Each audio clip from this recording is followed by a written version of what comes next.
Good morning. सकाळचे वाजलेले आहे 6 आणि माझं आता सकाळी 6 वाजल्यापासून रुटीन चालू होतं. पिल्लू रोज सकाळी गुट्टी खात असती 6 वाजता, पण आज ती उठलीच नाही. म्हटलं चला इकडे किचनमध्ये आपण स्वयंपाकाची तयारी करूया टिफिनसाठी. तर मग मी आज बनवणार आहे बटाट्याचे पराठे. तर मग तयारी कशी केली होती बघा. बटाटे उकडले होते 3-4 आणि ते छान उकडून घेतले होते. 10 मिनिटं कमी गॅसवर छोट्या कुकरमध्ये उकडले होते.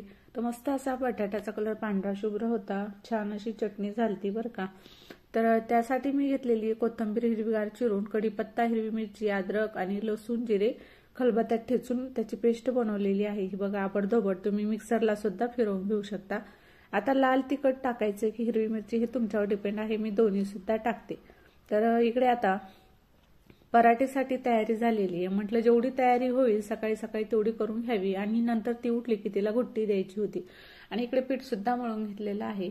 आणि आता अहोंची ऑर्डर होती की मला चहा ठेव, माझं सकाळी सकाळी डोकं दुखतंय. ते सुद्धा उठले होते. तर मग त्यांच्यासाठी चहा ठेवला होता एकीकडे आणि एकीकडे पराठ्याची तयारी होती. आणि दुसरं मोठं बाळ असं झोपतं बघा.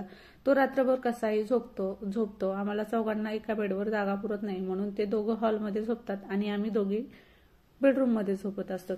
तर दोघं आमचे छोटं मोठं पिल्लू झोपलेले होते. माझी एवढी तयारी झालेली होती पराठे बनवायची. आणि इकडे चहा ठेवलेला होता. अगोदर चहा घ्यायचा होता.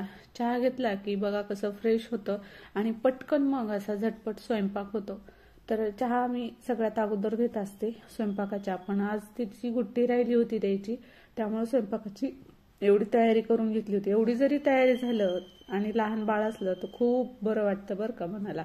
तर ज्यांचे बाळ लहान आहेत त्यांनाच माहिती आहे की काम कसं करावं लागतं. 3 वेळेस लहान मुलांना बघायला जावं लागतं, 3 वेळेस कामाकडे यावं लागतं. हे ज्यांचे छोटे मुलं आहेत त्यांनाच समजू शकतं. तर चला अद्रक टाकली कारण ह्यांचं डोकं दुखत होतं त्यासाठी. आणि म्हटलं चहा होईपर्यंत आपण इकडे बटाटे काढून घेऊयात चाळणीने बटाटे काढले की बघा कसे मस्त असे छान पराठे येतात. बिलकुल फुटत नाहीत आणि मस्त पुरणाच्या पोळीसारखे तयार होतात. आता तुम्ही बघाल आणि मी तुम्हाला एकच पराठा बनवून दाखवणार आहे, कारण एवढा मोठा व्हिडिओ घ्यायचा म्हटलं की शक्य होत नाही. तर मग काय केलं, लसूण जिऱ्याची फोडणी दिली.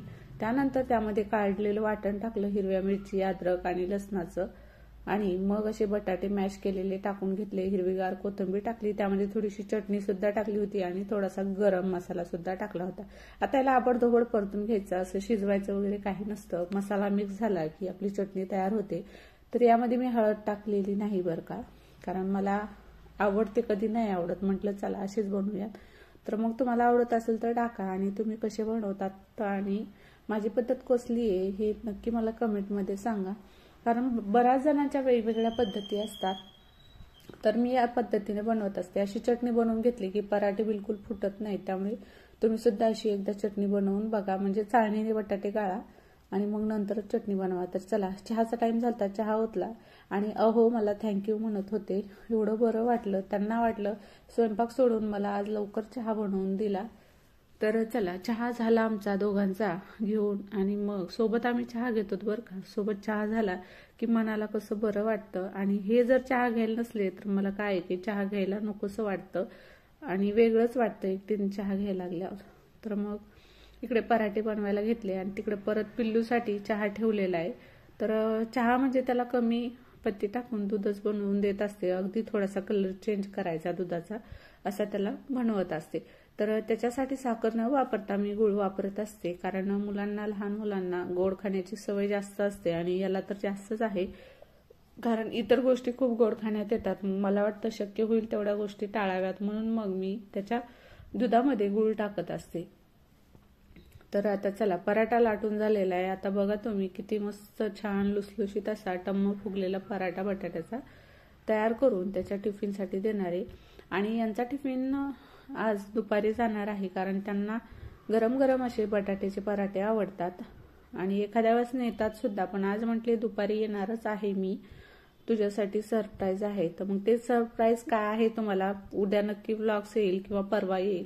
तर बघा मस्त असा टम्म फुगलाय बटाट्याचा पराठा, बिलकुल फुटलेला नाही. तुम्हाला वाटत असेल पुरणाचीच पोळी आहे, पण पुरणाची नाही. तुम्हाला तर माहिती आहे आपण पराठे करायलो, तर पुरणाच्या पोळीसारखाच हा पराठा झालाय. आता बरेच जण पराठे बनवतात पण 17 जागावर चिरतात, उलतात फुटतात. माझा बिलकुल पराठा फाटत नाही, तुटत नाही, उलत नाही, चिरत नाही आणि टम्म फुगतो.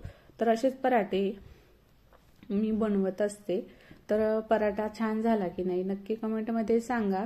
आणि मग एक पराठा बनवून घेतला, बाकीच्या माझ्यासाठी 2-3 पोळ्या बनवून घेतल्या, कारण पिल्लू छोटी आहे अजून, मी असं काही जास्त तिखट आणि स्नॅक सारखं काही खात नाही, त्यामुळे माझ्यासाठी 2-3 पोळ्या बनवून घेतला. आता चला पिल्लूचा पराठा तयार झालाय. पिल्लूला एक पराठा असला की त्याचा टिफिन रेडी होतो. आणि यांचा जो टिफिन होता तो दुपारी द्यायचा होता म्हणून टेन्शन नव्हतं. तर माझं सकाळी सकाळचं रुटीन असं असतं. तुमचं कसं असतं सांगा. लहान मुलं असलं की असंच काम करून घ्यावं लागतं. सकाळच्या झोपेत असलं की स्वयंपाक बनवून घ्यायचा म्हणजे हलकं वाटतं. स्वयंपाक झाला की असं वाटतं अर्ध काम झालं. आणि जे बाकीचं काम राहिलं तर ती परत एक वेळेस उठली की परत झोपी जाते. थोडा वेळ खेळल्यानंतर मग जेव्हा दुसऱ्या वेळेस झोपते त्यावेळेस राहिलेलं थोडंफार काम होतं, खेळते त्यावेळेस काही करायचं जेवण वगैरे. आणि मग दुपारी जेव्हा झोपते एखादं शिल्लक राहिलंच काम तर त्यावेळेस सुद्धा करता येतं. असं लहान मुलं असले की काम करावं लागतं. चला पिल्लूचा टिफिन रेडी झालेला आहे. असा टिफिन म्हटलं की मुलं आवडीने फिनिश करून येतात. त्याची बॉटल भरून दिली आणि टिफिन सुद्धा भरलाय. चला मग आजचं सकाळचं रुटीन तुम्हाला कसं वाटलं, आवडलं असेल तर नक्की चॅनलला लाईक करा, सबस्क्राईब करा. आणि माझे डेली रुटीन आणि रेसिपीज तुम्हाला आवडतात की नाही ते कमेंटमध्ये नक्की कळवा. आणि अशाच एखाद्या नवीन रेसिपी सोबत आणि नवीन व्लॉग सोबत तुम्हाला मी दररोज भेटत राहील. भेटूया समोरच्या व्हिडिओमध्ये. Bye bye.